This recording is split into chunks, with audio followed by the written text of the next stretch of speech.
হয়ে গেল ব্রিটেনের নির্বাচন। বাংলাদেশি 3 নারীর বিজয়ে জয় জয়কার এখনো চলছে। নানান রাজনৈতিক বিশ্লেষণ আছে। স্থল সীমান্ত চুক্তি হবার পর নতুন খবরে যুক্ত হয়েছে বিএনপি চেয়ারপারসন খালেদা জিয়া। এরই মধ্যে ভারতের প্রধানমন্ত্রী নরেন্দ্র মোদীকে অভিনন্দন জানিয়েছেন এই চুক্তি সই এবং ভারতের সংবিধান সংশোধনের জন্য। খবর আছে থাইল্যান্ডেও নতুন করে পাচার হয়ে যাওয়া 117 জন মানব, যাদের অধিকাংশই বাংলাদেশি বলে ধারণা করা হচ্ছে, তাদের উদ্ধার করা হয়েছে। এই সব খবর নিয়ে খবরের আলোচনা অনুষ্ঠান 71 জার্নালে যুক্ত হচ্ছে আমি ফারজানা রূপা। আমার সাথে থাকছেন অতিথিরাও। আপনারা জানেন এই অনুষ্ঠানে আমরা খবর নিয়েই আলোচনা করি। আর আগাম জানিয়ে দেই, সকালে আপনাদের হাতে যে পত্রিকাগুলো যায় তার প্রধান শিরোনাম, সাম্প্রতিককালে ব্যাপক প্রভাবশালী অনলাইন নিউজ পোর্টালগুলোর শিরোনামও থাকে আমাদের আলোচনায়। সবার আগে দেখে নেব 71 জার্নালের সংবাদ শিরোনাম। ভারতের লোকসভায় সীমান্ত চুক্তি পাশ হয়, মোদী সরকারকে ধন্যবাদ জানালেন খালেদা।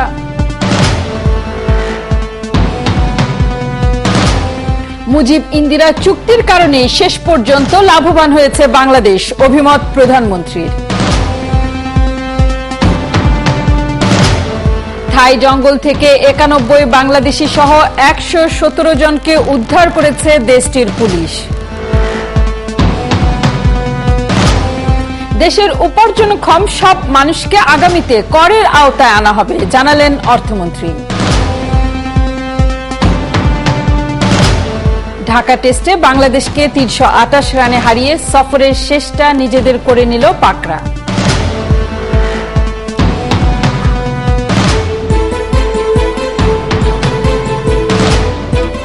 স্বাগত সকলকে আমাদের সাথে জার্নালের টেবিলে। এরই মধ্যে যোগ দিয়েছেন ঢাকা বিশ্ববিদ্যালয়ের আন্তর্জাতিক সম্পর্ক বিভাগের অধ্যাপক ডক্টর আমিনা মোহসিন এবং সাংবাদিক নাজমুল আশরাফ। স্বাগত আপনাদের দুজনকে। যেমনটা বলছিলাম যে আজকে অনেক খবর, এবং অনুষ্ঠানের আগে নাজমুল আশরাফ বলছিলেন যে আজকে জন্ম নেওয়া তাজা খবরের চেয়ে আজকের শিরোনাম জুড়ে ফলো আপ খবর। ফলো আপ হলেও কিন্তু খবরে অনেকগুলো মাত্রা যুক্ত হয়েছে। স্থল সীমান্ত চুক্তি বলি বা ব্রিটেনের নির্বাচনী যদি প্রধান দুটি খবর ধরে নেই, বা হচ্ছে থাইল্যান্ডের খবর, এবং ছোট করে হলেও মার্কিন বিজ্ঞানীদের নেপাল নিয়ে যে তথ্য যুক্ত হয়েছে সেটিও নিশ্চয়ই আলোচনার দাবি রাখে। নাজমুল আশরাফ খবরের মানুষ, তাকে দিয়ে শুরু করি। নাজমুল আশরাফ, আজকে স্থল সীমান্ত চুক্তি নিয়ে খালেদা জিয়া হচ্ছে নরেন্দ্র মোদীকে ধন্যবাদ জানালেন, এবং তিনি তার বক্তব্য বলেছেন, রাজনৈতিক কথাবার্তা বক্তৃতা বলেছেন। অপরদিকে প্রধানমন্ত্রী শেখ হাসিনা বলেছেন যারা একসময় এটিকে গোলামির চুক্তি বলেছিল, দালালি বলেছিল, তারাই এখন আবার এটিকে ধন্যবাদ জানাচ্ছে, অভিনন্দন জানাচ্ছে। প্রকাশ্যে ভারত বিরোধিতা এবং গোপনে ভারতের শব্দটা না বলি, ভারতের তোয়াজ যদি একটি শব্দ বলি, এই রকম একটি প্রাপ্তির পরও আসলে বক্তব্য পাল্টা বক্তব্য। ভারত বাংলাদেশ সম্পর্ক তথা কূটনৈতিক বিষয়, আন্তর্জাতিক সম্পর্কের বিষয় ম্যাডাম নিশ্চয়ই আরো অনেক ভালো করে ব্যাখ্যা করবেন। সাংবাদিক হিসেবে আমরা যেসব তথ্য অনুসরণ করি এবং সেগুলোর ভিত্তিতে আমরা নিয়মিত সংবাদ পরিবেশন করি, সেক্ষেত্রে আমি বলবো যে বাংলাদেশের রাজনীতিতে ভারত একটি বড় বিষয়। ভারত বিরোধিতা বা ভারত তোষামত, এর পক্ষ এবং বিপক্ষ নিয়ে রাজনীতি বহু বছর ধরে চলছে। সেটি আমাদের স্বাধীনতার আগ থেকে শুরু হয়েছে, কিন্তু আপনি দেখবেন যে ক্রমাগত এটি শেষ হওয়ার কি এখন সময় হয়নি? আমার মনে হচ্ছে যে শেষ না হোক, অন্তত অযৌক্তিক বা ভিত্তিহীন অথবা মানুষের মধ্যে অনেক রকমের ধারণার জন্ম নেয় অনেক কারণে, যেগুলোর হয়তো ভিত্তি থাকে না, যুক্তি থাকে না, বাস্তবতা থাকে না, কিন্তু এক ধরনের বিশ্বাস মানুষের মনে থাকে। তার একটি ধারাবাহিকতা হয়তো অনেক বছর চলেছে, সেটির একটি অবস্থানগত পরিবর্তন হবে বলে আমি আশা করি। এখন আপনি বলছেন যে স্থল সীমান্ত চুক্তি সেই মুজিব ইন্দিরা সই করেছিলেন, এত বছর পরে সেটির বাস্তবায়ন হতে যাচ্ছে, এবং তার উদ্যোগী ভারত সরকার, বাংলাদেশের তৎপরতা চেষ্টা তো আছেই, এবং সেই 74 সালে সই করা চুক্তির প্রেক্ষিতে 11 সালে এখন যেই দলটির সরকারে আছেন তাদের প্রচেষ্টাতেই, তাদের তৎপরতাই একটি সই হয়েছিল। তারই ধারাবাহিকতা শেষ পর্যন্ত মোদী সরকার সেই কাজটি করছেন। কিন্তু আপনি বলছিলেন যে বেগম খালেদা জিয়া মোদী সরকারকে এটার জন্য ধন্যবাদ জানিয়েছে, এটা খুবই স্বাভাবিক বিষয় না? এখন বিএনপি বা তার সহযোগী দলগুলো বা এই ধারা রাজনীতিগুলো সবসময় ভারত বিরোধিতা করে, বা ভারতের অনেক আচরণ নিয়ে আছে যেগুলো সমালোচনা করার মতো, কিন্তু পাইকারি হারে সবকিছুর বিরোধিতা করা এবং প্রতিবেশী সুলভ সুসম্পর্ক রাখলে পরে সেটাকে ভারতপন্থী বা তোষামোদী বলা বা নিজেদের স্বার্থ জলাঞ্জলি দেওয়ার কথা বলা, এগুলো রাজনৈতিক বক্তব্য, মাঠের বক্তব্য, এবং এগুলো দিয়ে জনমত প্রভাবিত করা যায় এবং সেটা করাও হয়েছে বহু বছর। কিন্তু আমরা দেখেছি যখন যারাই ক্ষমতায় যান, যেই দল ভারতের পক্ষে বা বিপক্ষে আছেন বলে প্রচারণা চলে, তারাও কিন্তু ক্ষমতায় গেলে কিছু বাস্তব ধর্মী কাজ করে থাকেন এবং সরকারে থাকলে পরে আরেকটি দেশের সরকার, আর ভারতের মতো একটি দেশ, যে দেশ আমাদের একটি হচ্ছে নাজমুল আশরাফ, যেমনটা আপনি বলছিলেন যে রাজনৈতিক বক্তৃতা, বিবৃতি, মানুষের উপর প্রভাব বিস্তার করে জনপ্রিয়তা অর্জন করা, নিজেদের মত প্রতিষ্ঠা করা, আর সুনির্দিষ্ট বিষয়ে বক্তব্য নিয়ে দ্বৈত অবস্থান। যেমন এই চুক্তিটাকে তো বিএনপি গোলামীর চুক্তি বলেছে, এবং আজকে যখন এটা চূড়ান্তভাবে সফল হলো তখন আমার যতটুকু জানা আছে, গোলামীর চুক্তি হচ্ছে যে 25 বছরে যে চুক্তিটি হয়েছিল সেটিকে তারা গোলামীর চুক্তি বলতো। কিন্তু ছিটমহল বিনিময় হলে পরে মানে এটার বিরোধিতা করার কি কোনো যুক্তি ছিল, বা নির্দিষ্টভাবে চুক্তি নিয়ে কি আসলে বিরোধিতার জায়গাটা হয়? বিনিময় চুক্তিকে গোলামীর চুক্তি বলেছে কখনো? নাকি 25 বছরের যেই চুক্তিটি ছিল আমরা যেটা শুনেছি নানান সময়ে, যেটা আজকে প্রধানমন্ত্রী বিভিন্ন সময় আওয়ামী লীগ সরকারি যেসব চুক্তি করেছে, গঙ্গার পানি চুক্তি থেকে শুরু করে, সেগুলোর অনেক নেতিবাচক দিক তুলে ধরে তারা বলেছিল বাংলাদেশের স্বার্থ জলাঞ্জলি দেওয়া হচ্ছে, ভারতের স্বার্থ রক্ষা করা হচ্ছে, ইত্যাদি ইত্যাদি। কিন্তু আমরা অনেক বছর ধরে গোলামীর চুক্তি বলে রাজনীতিতে যে কথাটি বলা হতো সেটি হচ্ছে 25 বছরের ওই চুক্তিটি। কিন্তু ছিটমহল বিনিময়ের চুক্তিটি কি মোটা দাগে যদি শব্দটি উল্লেখ নাও করা হয়, কিন্তু বরাবরই ভারতের সাথে সকল চুক্তি যখনই হয়েছে, যদি আমার কাছে আসেন তার আগে আমি একটু অবাক হচ্ছি, কারণ আপনি আন্তর্জাতিক সম্পর্কের ছাত্রী এবং আপনি এই প্রশ্নটা করছেন। এটা উনি যেটা বলেছেন, হি ইজ অ্যাবসলিউটলি কারেক্ট।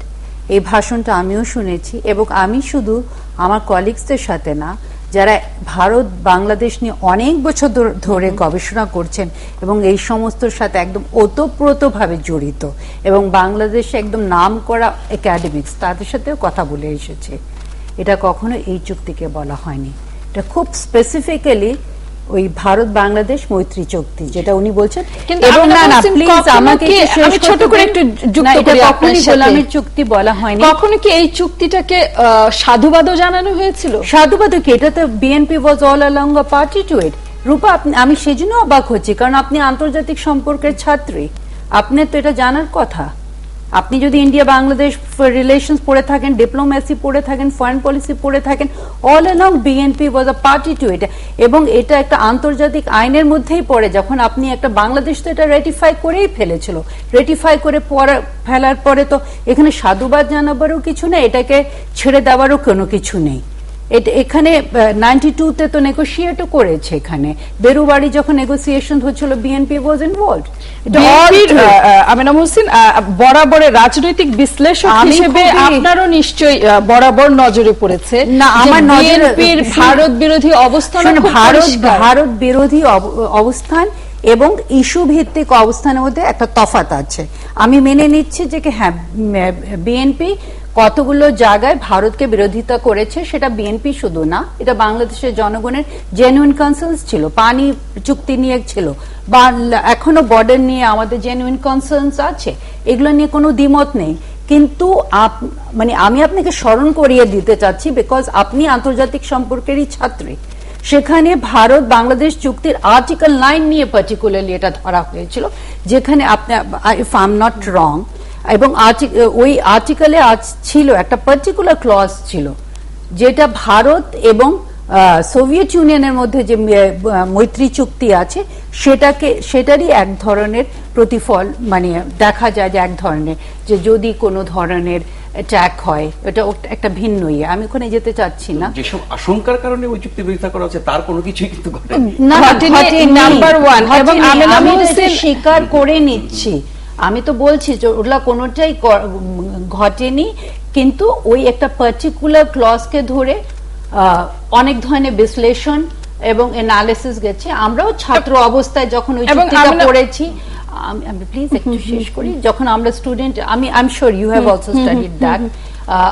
যখন আমরা স্টুডেন্ট হিসাবেও যখন ওটা পড়েছি তখনও আমরা মানে এটা নিয়ে আমাদের কারণ তখন পলিটিক্সের ডায়নামিক্স অন্য ধরনের ছিল, ফারাক্কা চুক্তি সই হয়নি এবং তখন ভারতের অবস্থান আজকের মতো ছিল না, বাংলাদেশেরও অবস্থান ভিন্ন ছিল, তখন ইনসার্জেন্সি প্রবলেমস গুলো ছিল, তখন ওই প্রেক্ষাপটে ওটাকে ওভাবে বিশ্লেষণ বিএনপি করেছে কিনা প্রেক্ষাপট বদলে যাওয়ার পরেও কিন্তু একই বক্তব্য আমরা আমি আপনাকে একটু যুক্ত করে দিতে চাই যদি আপনি অনুমতি দেন।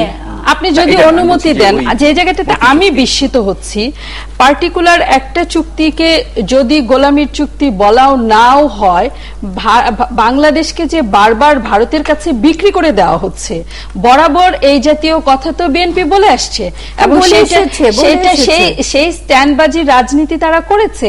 এমনকি মোদী সরকার আসবার পরও এরকম বহু বক্তব্য আমরা শুনেছি বিএনপির কাছ থেকে। আমি তো ডিনাই করছি না, আমি তো বলছি করেছে, কিন্তু আপনি এই চুক্তি নিয়ে আমাকে যেহেতু প্রশ্ন করেছেন তাই আমি এই চুক্তির প্রেক্ষিতে বলেছি। এখানে আমি একটু যুক্ত করি যে যৌক্তিক অযৌক্তিক ভাবে মানুষের মধ্যে যেহেতু নানান কারণে মানে ভারতের বিরোধিতা করা বা সমালোচনা করা বা অপছন্দ করা, তার অনেকগুলো কারণ আছে, ভারতের অনেক রকমের আচরণের কারণে এটা হয়ে থাকে।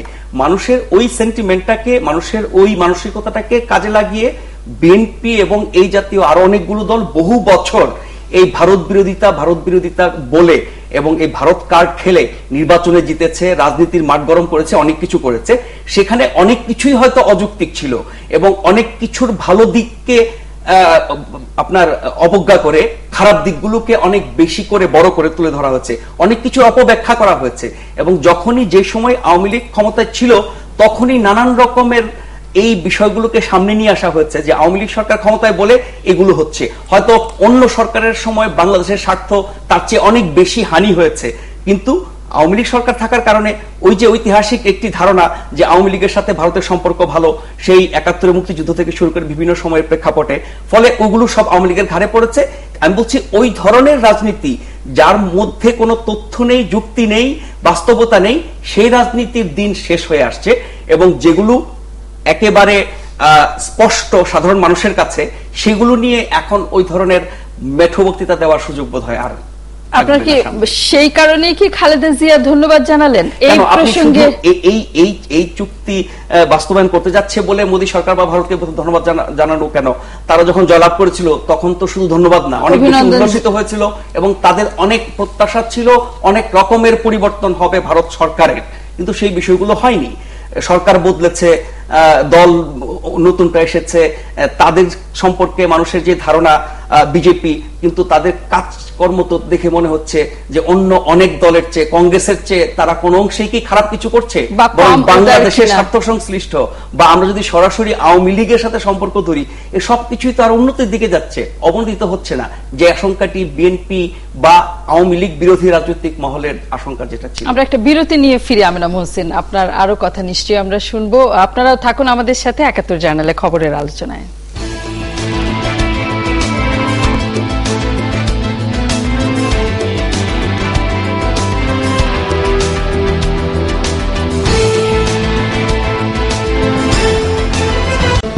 ভারতের লোকসভায় সীমান্ত চুক্তি পাশ হয়, মোদী সরকারকে ধন্যবাদ জানালেন খালেদা।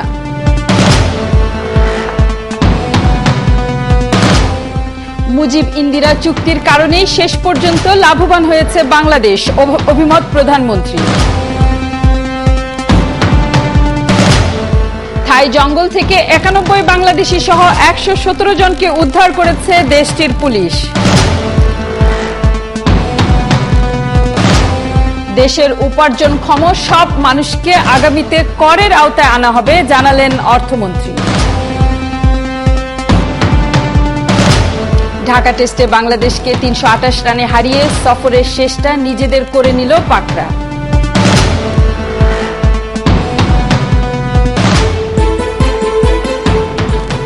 স্বাগত আবারও, দেখছেন ৭১ জার্নাল, খবর নিয়ে কথা বলছি। আমাদের সাথে আছেন আমিনা মোহসিন, আছেন নাজমুল আশরাফ। স্বাগত আপনাদেরও। আমরা একটু অন্যান্য টেলিভিশনের খবরের শিরোনাম দেখে নেব। থাইল্যান্ডে ১০০ বাংলাদেশি অভিবাসী উদ্ধার, জাতিসংঘের উদ্বেগ। সীমানা চুক্তিতে বাংলাদেশি লাভবান, বললেন প্রধানমন্ত্রী।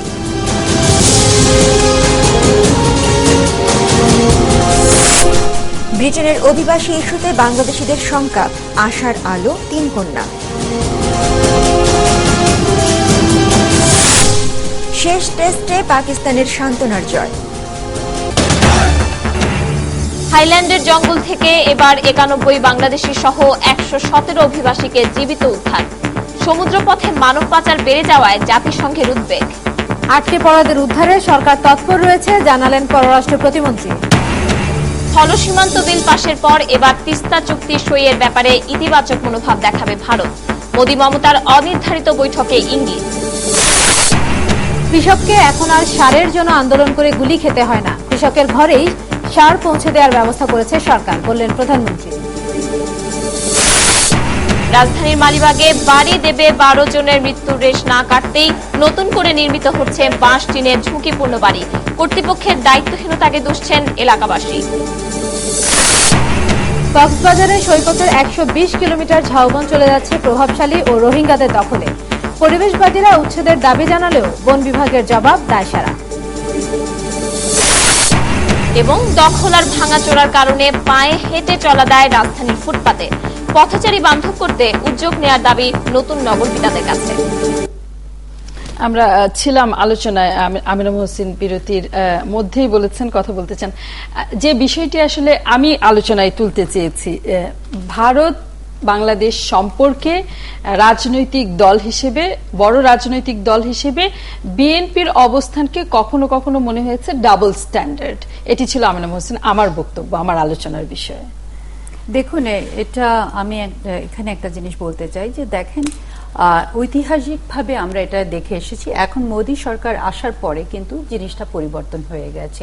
কংগ্রেস যখন ক্ষমতায় ছিল, যখনই ক্ষমতায় থেকেছে, আমরা দেখেছি তারা আওয়ামী লীগের সাথে যতটা আমি বলবো ইজি ফিল করেছে নেগোশিয়েট করতে, সেটা ঠিক সেভাবে তারা বিভিন্ন কারণে, এটারও একটা ঐতিহাসিক প্রেক্ষাপট আছে। একটু বুঝে নিই, মোদী সরকার আসবার পরে ভারতের বিএনপির যে দ্বৈত অবস্থান আমরা বলছি কোট আনকোট, সেটি থেকে বিএনপি সরে এসেছে। আমি সেটা বলছি না। আপনি আমাকে যে প্রশ্নটা করেছেন, আপনি বিএনপির অতীতটা নিয়ে আমাকে বলেছেন, আমি সেটাতে সেখানে আছি যে আমরা দেখেছি যে কংগ্রেসও কিন্তু একটা লিউক ওয়ার্ম তার পজিশন ছিল এবং বিএনপিরও ছিল।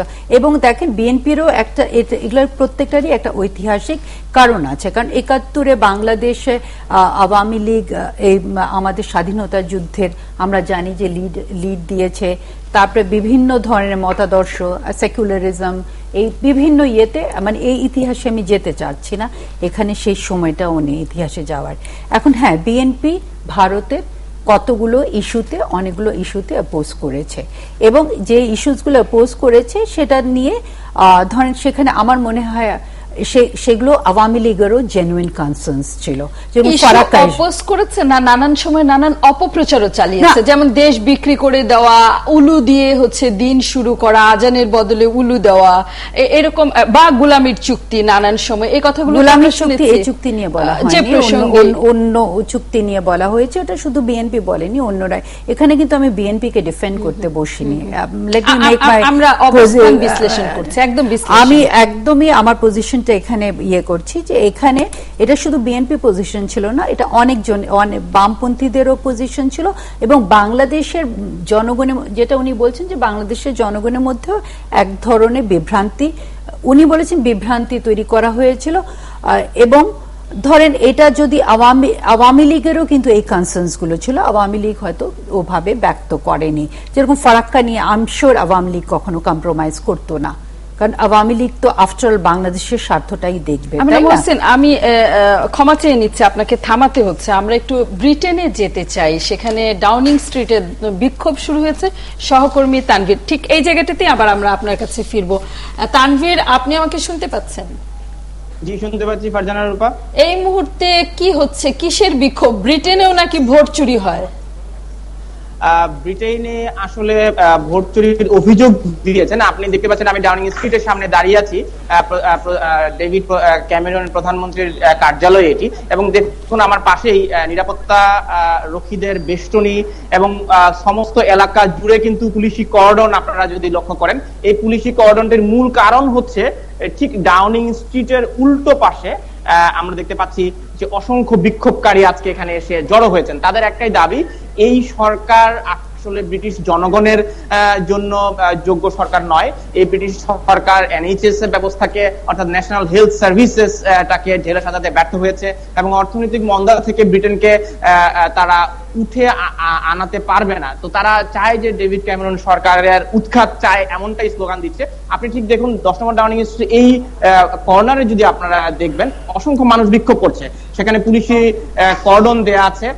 তানভীর, যারা বিক্ষোভ করছেন তাদের পরিচয় সম্পর্কে কোনো ধারণা দিতে পারেন? তাদের পরিচয় তারা প্রকাশ করছেন না। তারা বলছেন যে তারা হচ্ছেন ডেভিড ক্যামেরনের বিরোধিতা করছেন। আপনি যদি দেখেন যে এরকম একটি লিফলেট তারা প্রকাশ করেছে, এই লিফলেটটির মধ্যে ডেভিড ক্যামেরন সরকারের কি ধরনের ক্ষতি মুখোমুখি হবে ব্রিটেনের জনগণ, এ ধরনের একটি লিফলেট দিয়েছে। ডেভিড ক্যামেরনের একটি ব্যঙ্গাত্মক ছবি আপনি দেখতে পাচ্ছেন।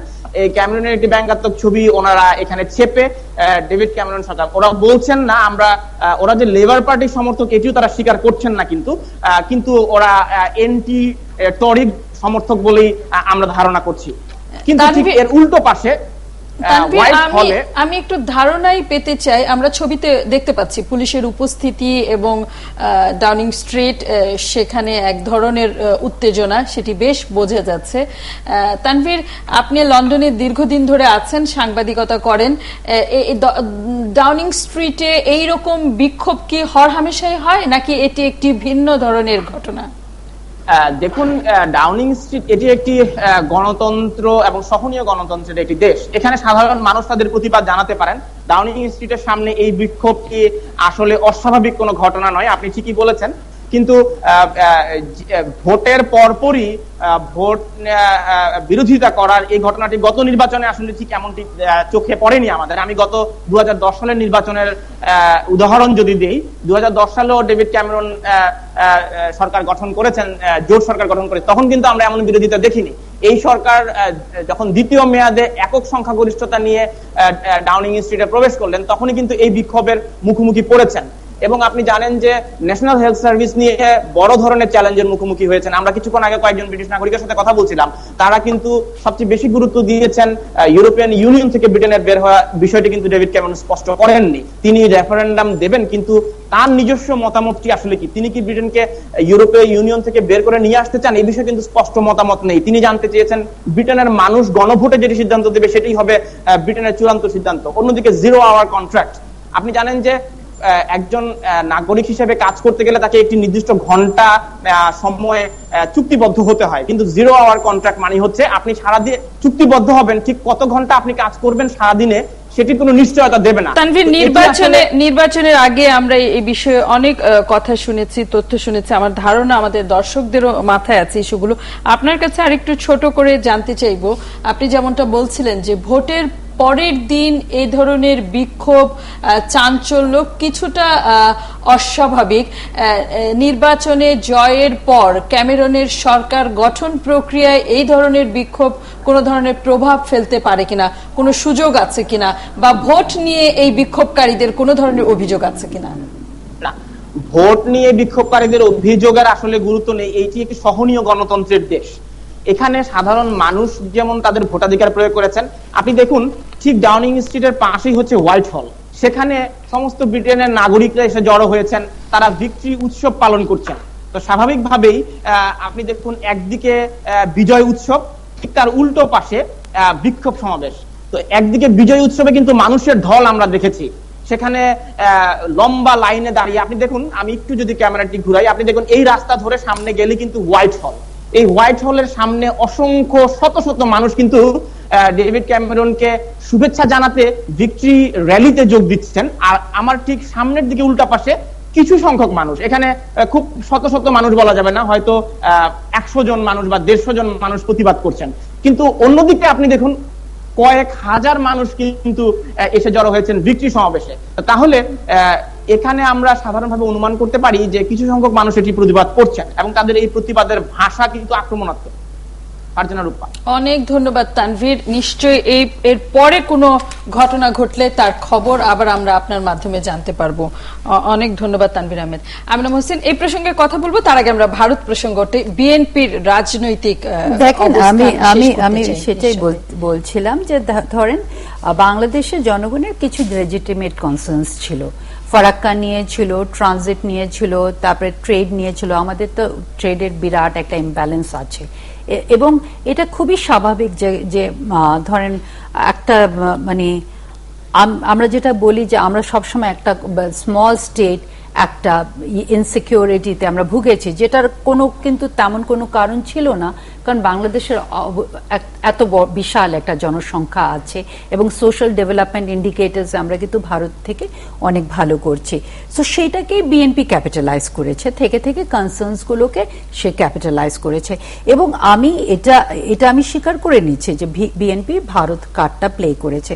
বাট হ্যাভিং সেড দ্যাট, আমার মনে হয় এখন যে বিএনপি তাদেরকে ধন্যবাদ জানিয়েছে, that is a positive indication এবং সেটাকে আমরা ঠিক এটা নিয়ে রাজনীতি করাটা আমার মনে হয়, দেখেন আপনি যখন ভারতে যখন বিলটা পাস হলো তখন কিন্তু মনমোহন সিং ওখানে ছিলেন এবং সুষমা স্বরাজ এবং মোদি দুজনই কিন্তু বলেছে যে কাজটা ওনারা কংগ্রেস আরম্ভ করেছে, আমরা শেষ করেছি।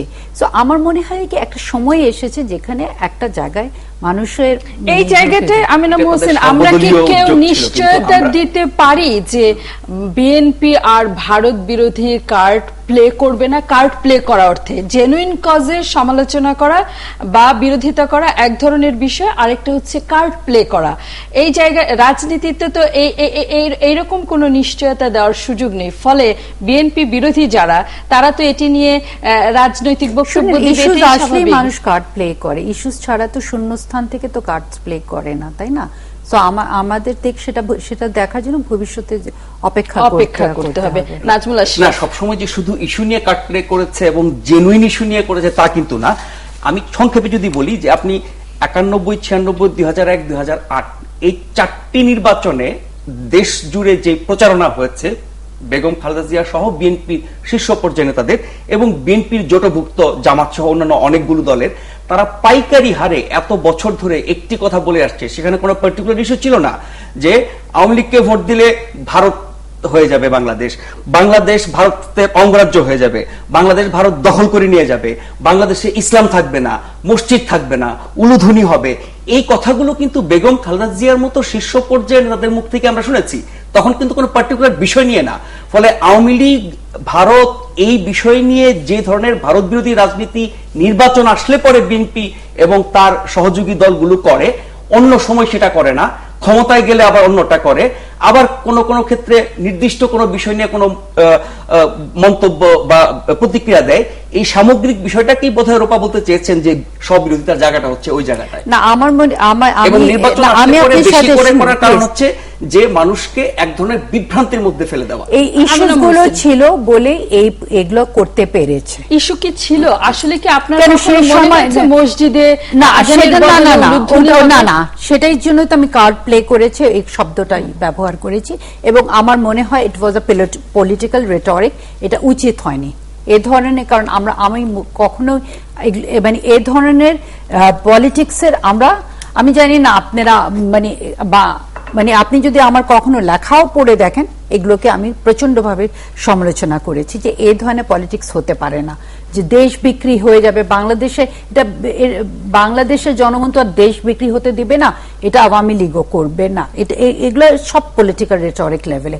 But all I am trying to say যে তখনও আওয়ামী লীগ করবে না জেনে স্বস্তি পেলাম না। আপনার কি কখনো মনে হয়েছিল যে আওয়ামী লীগ করবে? তারপর নানান সময় নানান রকম কথাবার্তার প্রেক্ষিতে এরকম একটা স্টেটমেন্ট স্বস্তিদায়ক না? না, আমার মনে হয় যে এরকম কেউই অ্যাপার্ট ফ্রম পলিটিশিয়ানস আমার মনে হয় না যে যারা একাডেমিক বা যারা কখনো রিসার্চ নিয়ে কাজ করে এবং একটা অবজেক্টিভ জায়গা থেকে কথা বলে, তারা কখনো এই ধরনের স্টেটমেন্ট দেয়নি। আপনি যদি একজন একাডেমিককে পলিটিশিয়ান বানিয়ে ফেলতে চান, that is a very different issue. আমি কোনো মেইন স্ট্রিম পলিটিক্যাল পার্টিও করি না, আমি কোনো পার্টির সাথে যুক্তও না। So I'm making my position very clear over here. আপনাকেও Okay? আমরা একদম একাডেমিক বিশ্লেষক না, হিসেবে আপনি আমাদের যখন সাথে আমার কথা স্বাগত জানাই। প্রেক্ষিতে এই কথাটা বললেন, সেজন্য I have to counter you. এবং আমি এই কথাটা আমি বলছি যে যেই ইস্যুস গুলো ছিল, ফারাক্কা ইস্যুস ধরেন আপনি, তারপরে ট্রেড ইমব্যালেন্স, ট্রানজিট বলেন, এই সমস্ত কিছু, এবং আমাদের ভুলে গেলে হবে না যে এখানে ভারতীয় একজন হাই কমিশনারই বলেছিলেন the so called intellectuals of Bangladesh, তাই না? এবং সেটাও আমরা হজম করেছি। সো এগুলো আমাদেরকে ভুলে গেলে হবে না। বাট আমি খুব অবাক হচ্ছি যে আপনি মানে এই কথাটা যে আপনি বললেন যে আপনি স্বস্তি পেয়েছেন আমি যখন স্টেটমেন্টটা দিলাম, আপনার কি কখনো মনে হয়েছে যে আমার থেকে এরকম কোনো স্টেটমেন্ট এসেছে? আপনার থেকে না, সামগ্রিক অর্থে না, সামগ্রিক অর্থে কাদের থেকে এসেছে? Rupa, let's have a debate on this, because when you say this, আপনি কিন্তু অনেক একটা বড় গ্রুপকে নিয়ে আসতেছেন। আপনি লেটস ফেস ইট, এটা কারা বলেছে? বিএনপি বলেছে। সো আপনি এবং এটা আমার বিএনপি যখন এটি বলে, হ্যাঁ, সেটাকে কি এটির আমরা কখনো প্রেক্ষিতে- সমর্থন করেছি? এটির প্রেক্ষিতে বাংলাদেশে বড় একটি অংশের জনমত তৈরি হয়, জনমত প্রভাবিত তৈরি, হ্যাঁ। তৈরি হয়। আমিনা মহসিন, আমি একটু শেষ করি। জনমত তৈরি হয়, প্রভাবিত হয়, ভোট এদিক সেদিক হয়। এখনো ভারত ভিত্তিক অবস্থান দ্বারা আমাদের ভোটের বড় একটি অংশ নিয়ন্ত্রিত হয়, ভারত বিরোধিতার দ্বারা ভোট নিয়ন্ত্রিত হয়।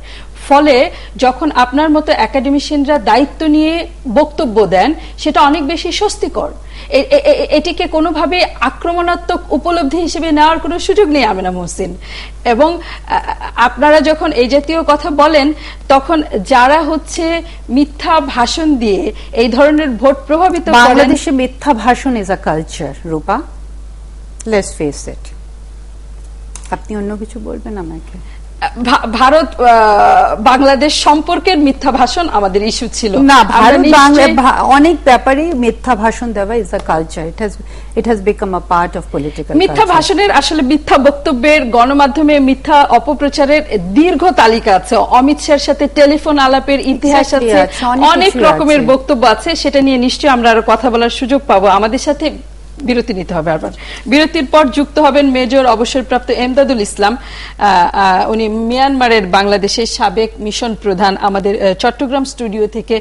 এমদাদুল ইসলাম, আপনাকে আমি স্বাগত জানাচ্ছি, কিন্তু আবারও আপনাকে অপেক্ষায় রাখবো। আমরা থাইল্যান্ডে মানব পাচার এবং বাংলাদেশের মানুষ চট্টগ্রাম হয়েই মূলত যান থাইল্যান্ডে, সেই বিষয়ে আপনার পর্যবেক্ষণ, বিশ্লেষণ জানবো, তথ্য নিব, কিন্তু একটা বিরতির পর। আবারও অপেক্ষায় থাকুন আপনারাও, জানি আছেন সাথে। বিরতি নিয়ে ফিরছি।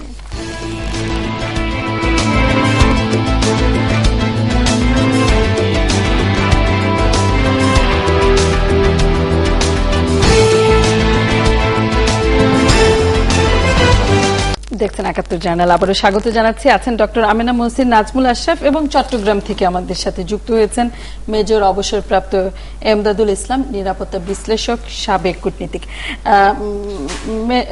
এমদাদুল ইসলাম, আপনার কাছে জানতে চাইব, মূলত হচ্ছে থাইল্যান্ডের সরকার বলছে যারা স্বেচ্ছায় এভাবে থাইল্যান্ডে গিয়েছে তাদেরকে আইন শৃঙ্খলা রক্ষাকারী বাহিনীর হাতে সোপর্দ করা হবে, আর যারা সত্যিকার অর্থে পাচারের শিকার হয়েছে, যাদেরকে বিভ্রান্ত করে থাইল্যান্ডে নেওয়া হয়েছে, তাদের নিজ নিজ দেশে ফেরত পাঠানোর ব্যবস্থা করা হবে। আসলে যারা এইরকম ভাবে জীবনের ঝুঁকি নিয়ে যান, বিদেশে পাড়ি দেন, মালয়েশিয়া যান, থাইল্যান্ডে যান, তারা তো আসলে অনেকটা জেনে শুনে যান নাকি? মানে কি প্রক্রিয়ায় এখন পর্যন্ত এইরকম একেবারে বর্বর আদিম উপায়ে এইভাবে সমুদ্র পাড়ি দিয়ে মানুষ যাচ্ছে থাইল্যান্ড, মালয়েশিয়াতে?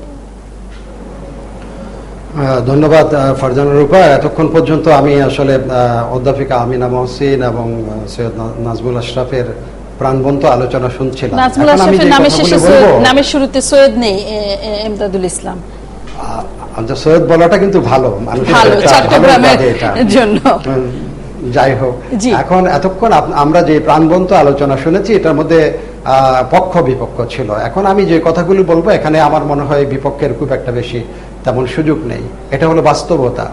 আমরা যারা অ্যালেক্স হেলির রুটস পড়েছি, সেখানে কিনতে কুনতে বা পরবর্তীতে টোবে হয়ে যাওয়ার চরিত্র যারা জানি, বা টনি মরিসনের যেটা বিলাভিট চরিত্র আমরা যারা পড়েছি, দাসপ্রথার যে কি দগদগে গা, এর থেকে বর্তমান আমাদের এই বিশ্বে, অর্থাৎ আমাদের এই অঞ্চলে আমাদের বাঙালিদেরকে নিয়ে বা রোহিঙ্গাদেরকে নিয়ে যে এপিসোডগুলি সৃষ্টি হচ্ছে, সেগুলো আরো বেশি করুণ, আরো বেশি।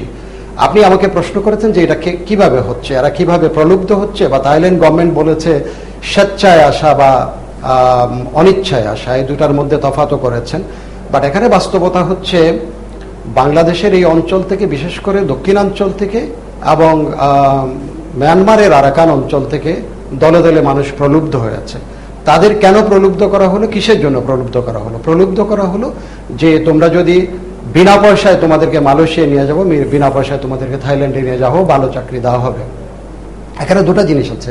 বাংলাদেশের দক্ষিণাঞ্চলে অর্থাৎ কক্সবাজার ওই বেল্টটা থেকে শুরু করে খুলনার কিছু কিছু অংশ বেল্টে এখানে তারা বেশি প্রভাব বিস্তার করেছে। এখানে মানুষের কিন্তু কর্মসংস্থানের প্রয়োজন আছে। আরেকটা জিনিস হচ্ছে তারা বেশি পয়সা পাবে সেটা। আর অন্যদিকে মিয়ানমারে যে ঘটনাটা হয়েছে, সেখানে একটা অসহনীয় পরিবেশে রোহিঙ্গারা বসবাস করছে, যেখানে লক্ষ লক্ষ মানুষ আমাদের এই অংশ বসবাস করছে। তারা দেখছে তাদের যে আয় রুটি রোজগারের জন্য একটা সহজ পথ যদি পাওয়া যায়, তাহলে তারা সেখানে পাড়ি দিবে।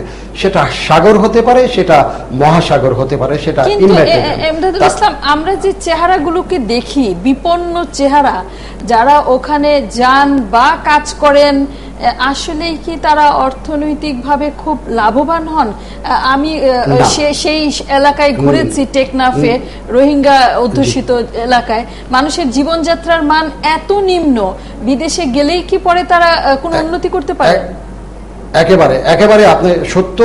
ওই অঞ্চলের মানুষগুলো ইভেন কি পরনের, রোহিঙ্গাদের পরনের কাপড় জোগাড় করা মুশকিল, চিকিৎসার ব্যবস্থা নেই। আপনি তো ওই অঞ্চলে ঘুরেছেন। আমার সৌভাগ্য বা দুর্ভাগ্য হয়েছিল মালয়েশিয়াতে আমি 1.5 মাস কাটিয়েছি। আবার আমার সৌভাগ্য হয়েছিল 4.5 বছর মিয়ানমারের ওই অঞ্চলে ঘুরে বেড়ানো, বা ওই অঞ্চলে প্রত্যক্ষদর্শী হিসেবে 4.5 বছর কাটানো। আপনি তো শুধু এই অঞ্চলেরটা দেখেছেন। যদি ওই অঞ্চলে দেখেন মালয়েশিয়াতে যে অবস্থা, আমি শুনেছি হাজার হাজার বাংলাদেশি এবং রোহিঙ্গা শ্রমিককে, এই যে পাম অয়েলের শত শত মাইল ওদের বাগান আছে, যেখান থেকে যে পাম অয়েল বিশ্বব্যাপী, তারা, Malaysia is one of the leading palm oil producing country. আমাদের দেশেও প্রচুর, আমরা মেজরিটি কনজিউমার মালয়েশিয়ার পাম অয়েলের। সেখানে আমি যেটা শুনেছি এবং আমার বাস্তব চোখে যাদের সাথে কথা হয়েছে, প্রথমে যারা পাসপোর্ট নিয়ে আগে যেত, তাদের পাসপোর্টগুলো ওরা কেড়ে নিত। কেড়ে নিয়ে মাসের পর মাস, 3 মাস 4 মাস ধরে, 4 মাস পরে একবার তাদেরকে বেতন দেওয়া হতো। তাদের ওখানে ফেরত আসার কোনো ব্যবস্থা তারা রাখে নাই। পাসপোর্টগুলি তাদের কাছে, যারা পাম অয়েলের ওখানে পাম যে বাগানের যারা মালিক বা যেখানে সর্দার আছে, তাদের কাছে জমা থাকতো। এখন সেখান থেকে পালানোর পথও তারা রাখে নাই। এরকম আজকে না, আমি এটা 2 বছর বা 3 বছর আগের কথা বলতেছি, যখন আমি মালয়েশিয়াতে গিয়েছি। 18-20 দিন মালয়েশিয়ান এয়ারপোর্টে, কুয়ালালামপুর এয়ারপোর্টে বাঙালি শ্রমিক পালিয়ে এসে পড়ে আছে, সেই দৃশ্য আমি দেখেছি। কিন্তু আমাদের কূটনৈতিক মিশনে যারা দায়িত্ব আছে, তারা হয়তো মনে করে না যে এই দায়িত্ব নিয়ে এটাকে অ্যাওয়্যার করা উচিত। আবার এদিক দিয়ে এত হাজার মানুষ যাচ্ছে, ইউএনএইচসিআর আছে মংডোতে, ইউএনএইচসিআর এর সহ 2খানিক বিভিন্ন দেশের, পৃথিবীর বিভিন্ন দেশের ইউএনএইচসিআর এর প্রতিনিধি আছে, স্টাফরা আছে, অফিসাররা আছে।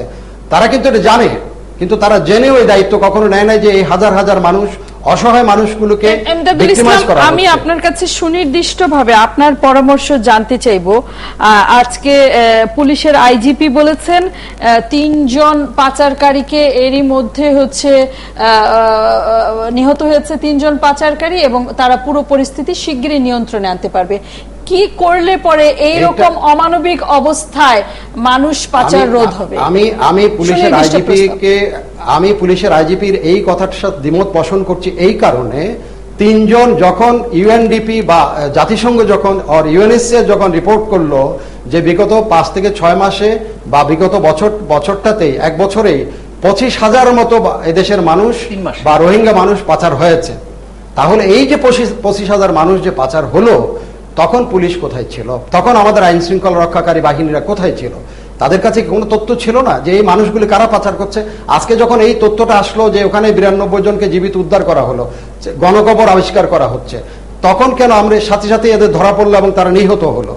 এটা নিবারণমূলক ব্যবস্থা কেন আগে গ্রহণ করা হয় না, সেই দায়বদ্ধ সেই জবাবদিহিতা যদি থাকতো এই দেশে। অনেক তাহলে এই ধন্যবাদ ধরনের এমদাদুল অপরাধ ইসলাম হতো না। আমাদের সাথে যুক্ত হওয়ার জন্য। কেন পরে আগে আমরা না, উনি ব্যবস্থা বলছিলেন নিতে যে, পারি না? 25,000 বঙ্গোপসাগর দিয়ে নৌপথে গেছে অবৈধভাবে, এটা 3 মাসে, জানুয়ারি ফেব্রুয়ারি মার্চ এই 3 মাসে ইউএনএইচসিআর যে খবর। না, বিষয়টা হলো কি যে ধরেন যেই পরিণতি বরণ করছে তারা বৈধভাবে অবৈধভাবে গিয়ে, এবং যেই ভাগ্য অন্বেষণ করতে তারা যাচ্ছে সেখানে তাদের জীবনটাই থাকছে না, কি ভয়াবহ পরিণতি, গণকবর আবিষ্কৃত হয়েছে, এরপরও এগুলো থামানো যাচ্ছে না। এখন যারা তাদের ভাগ্য বদল করতে যাচ্ছে, গেলে পরে কি পরিণতি হয়, অন্যদের বিষয়গুলো যত বেশি তারা দেখবে জানবে তত বেশি তারা নিরুৎসাহিত হবে। সরকার কঠোরতা দিয়ে, আইন শৃঙ্খলা বাহিনী দিয়ে, আইন দিয়ে কতটুকু করতে পারবে? অনেক উপায় আছে এইভাবে বেরিয়ে যাওয়ার। হয়তো 25,000 গেছে 3 মাসে, সরকার কঠোর হলে হয়তো 5,000 যেত, কিন্তু যাওয়ার সুযোগ আছে আর নানান ভাবে তৎপর আছে। এখানে আছে, থাইল্যান্ডে আছে, মালয়েশিয়া আছে, মায়ানমারে আছে, বিভিন্ন জায়গায় কিন্তু এই পাচারকারী চক্র সক্রিয় আছে। সক্রিয় সে কারণে আছে। কিন্তু মানে থাই প্রধানমন্ত্রী বলেছেন যে থাইল্যান্ড, মালয়েশিয়া, মায়ানমার মিলে একটা উদ্যোগ নেওয়া এগুলো বন্ধ করার জন্য। কিন্তু আমি মনে করি যে বাংলাদেশের করণীয় বা অন্যান্য সরকারগুলো করণীয়ের বাইরে এই ধরনের ঘটনার পরিণতি কি হয়, কতটা ভয়াবহ হয়। আপনি আপনার উন্নত জীবন, ভালো জীবনের জন্য যাচ্ছেন, সেখানে আপনার জীবনটাই চলে যাচ্ছে, এবং এরকম অমানবিক বর্বরচিত পরিণতি হচ্ছে জীবনের। এই বিষয়গুলো সম্পর্কে ব্যাপক হারে গণ সচেতনতা তৈরি করা দরকার, বিশেষ করে যেসব অঞ্চলের মানুষ এসব জায়গায় যাচ্ছে এই স্বপ্ন নিয়ে এবং এই পরিণতি হচ্ছে, তাদের জায়গায় ব্যাপক গণ সচেতনতা তৈরি করা অত্যন্ত জরুরি। সেখানে এমদাদুল ইসলাম বলছিলেন যে জাতিসংঘ, ইউএনএইচসিআর যারা শরণার্থীদের নিয়ে কাজ করেন, সেই রকম অনেক প্রতিনিধি আছে। আমি নিজে দেখেছি, আপনিও নিশ্চয়ই দেখেছেন, আমিনা মহসিনের নিজের কাজ করার অভিজ্ঞতা আছে, আমি জানি।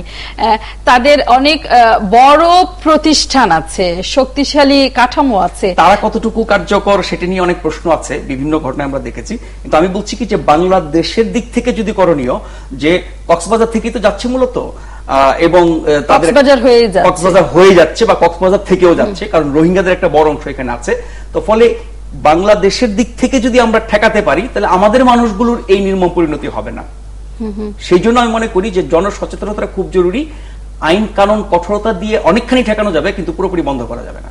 আমিনা মহসিন, আপনার কাজের অভিজ্ঞতায় আপনি দেখেছেন তাদের জীবন যাপন কত মানবেতর, এবং মিয়ানমার, বাংলাদেশের মধ্যে তাদের আসা যাওয়া, ইউএনএইচসিআর এর কার্যক্রম পর্যবেক্ষণ করেছেন।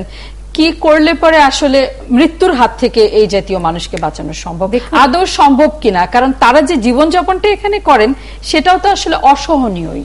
না, উনি এটা ঠিকই বলেছেন যে ওদের মধ্যে অ্যাওয়ারনেসটা বিল্ড আপ করতে হবে, এটা তো প্রচন্ড ভাবে দরকার। এবং এই যে র্যাকেটটা আছে, এই র্যাকেটগুলোতে আমাদেরকে ইন্টারভিন করতে হবে। হ্যাঁ, আমাদের এন্ডে, কারণ এরা কিন্তু সবাই জানে, র্যাকেটগুলোর সম্বন্ধে কিন্তু যে জানে না তা কিন্তু না, একদম প্রচন্ড সাধারণ মানুষরাই জানে। আপনি গেলেও আপনাকে বলে দেবে যে কারা কত পার্সেন্ট নেয়, কত টাকা নেয়, এবং খুব একটা বেশিও না, 5,000 10,000 এরকম করে নিয়েই যায়। কিন্তু দেখেন, এটা সমাধান হবে না। আপনি দেখেন প্রতি বছর বাংলাদেশে যতগুলো যে যুবকরা বের হয় পাশ করে, তার থেকে শুধু 60% কিন্তু ডোমেস্টিক সেক্টরে তারা তাদের চাকরি পেয়ে যায়, বাকি 40% তো ডেসপারেট হয়ে যায়। আমাদের মিডল ইস্টে প্রথমে আগে যেতে মধ্যপ্রাচ্যে, ওগুলো তো বন্ধ হয়ে গেছে, সেগুলোকে আমাদেরকে ট্যাপ করতেই হবে, অবশ্যই এগুলাকে ট্যাপ করতে হবে।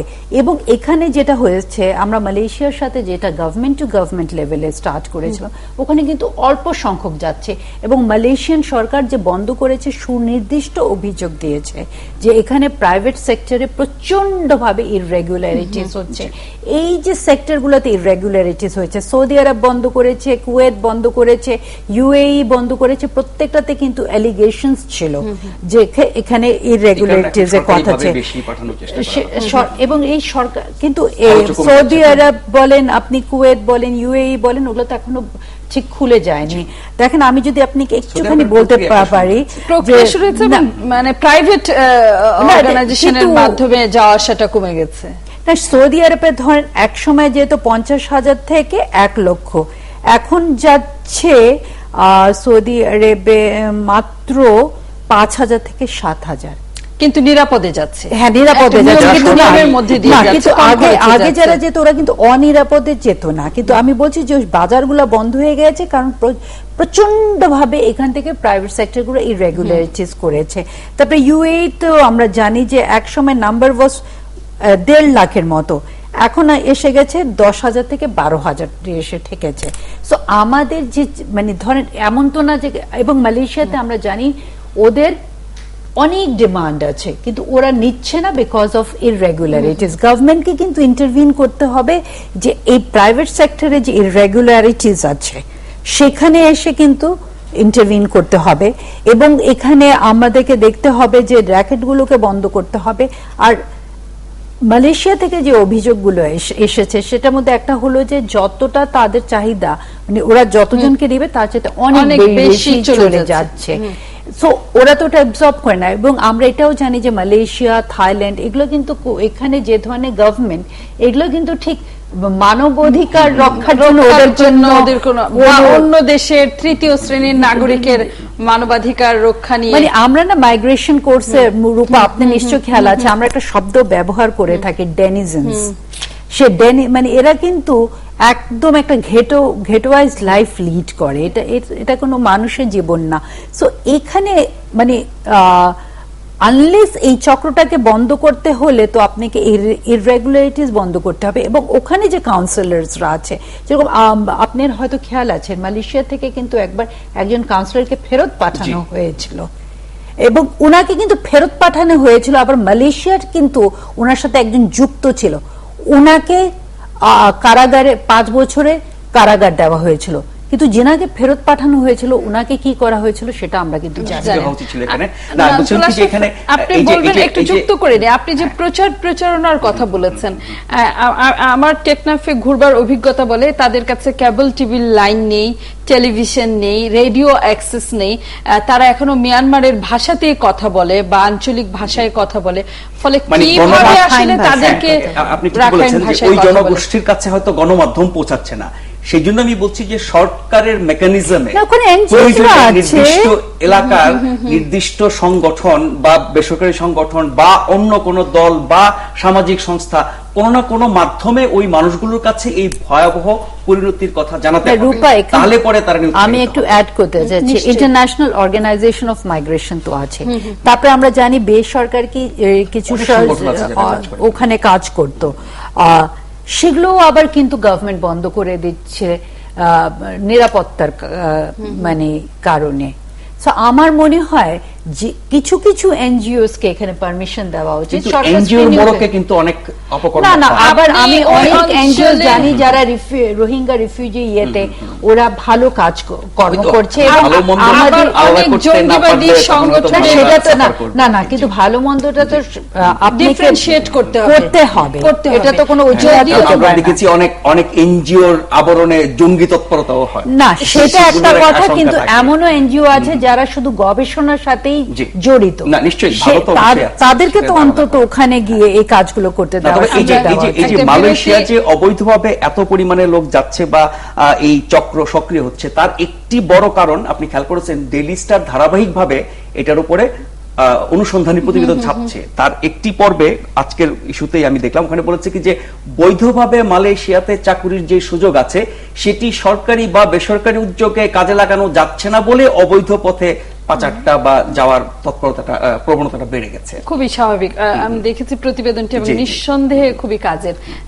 আমরা বিরতি নিয়ে ফিরছি আবার আলোচনায়।